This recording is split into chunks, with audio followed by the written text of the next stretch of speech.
geografi. Jadi konsep ini mengenai tentang isinya geografi itu apa. Nah, isi geografi itu ada 10. Ya, isi dalamnya geografi itu ada 10 pembahasannya.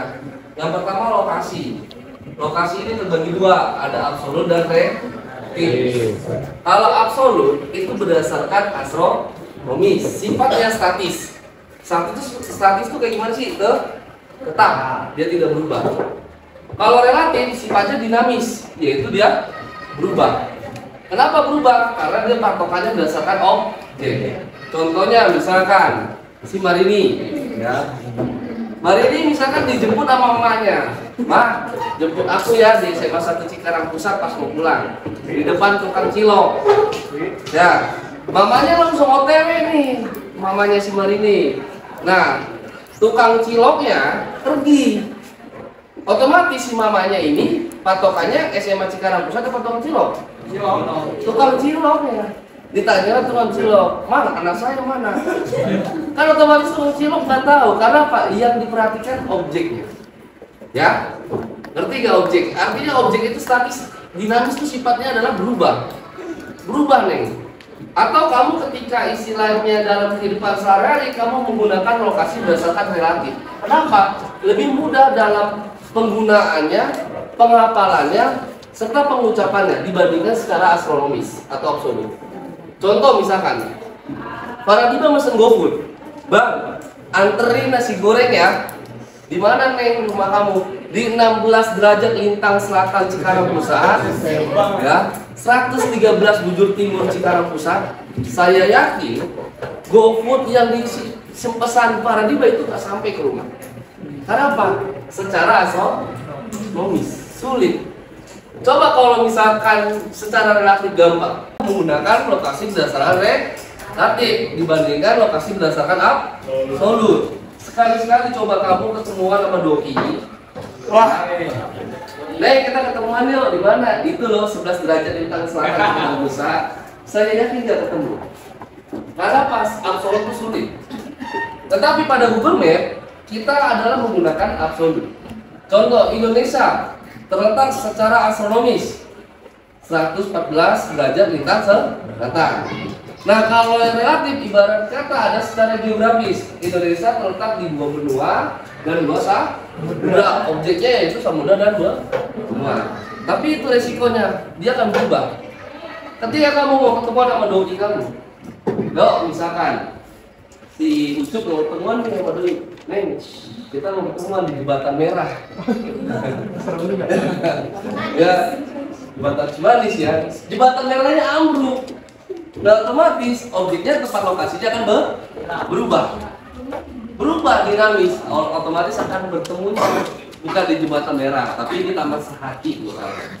Ya.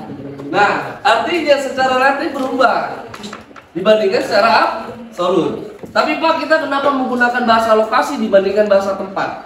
Kalau lokasi biasanya digunakan secara teori. Ya, kalau tempat biasalah lebih etisnya menggunakan bahasa lokasi dibandingkan bahasa tempat. Tapi dalam kehidupan sehari-hari kita lebih mudah menggunakan bahasa tempat. Ya, padahal nggak pernah saya dengar kalian minta share lokasi, nggak pernah ada share pernah tidak? Share tempat, nggak pernah. Karena apa? Dalam bahasa ilmiah kita biasa menggunakan lokasi dibandingkan bahasa menggunakan tempat. Oke, yang kedua, konsep selanjutnya jarak. Ada 2 juga, absolut dan relatif. Kamu misalkan ke Bekasi atau ke Jakarta menggunakan akses jalur ini, ya, jalur tikus, jalur gajah, jalur tengkorak lah, apalah gitu, akses.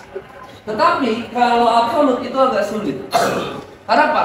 Menggunakan 1 kilometer. Tetapi sifatnya sama, dinamis. Dan ini adalah dinamis, ini statis, dia tetap. Kalian masuk ke sekolah kalau menggunakan sistem zonasi, menggunakan secara absolut. Karena pasti angkanya tidak berubah.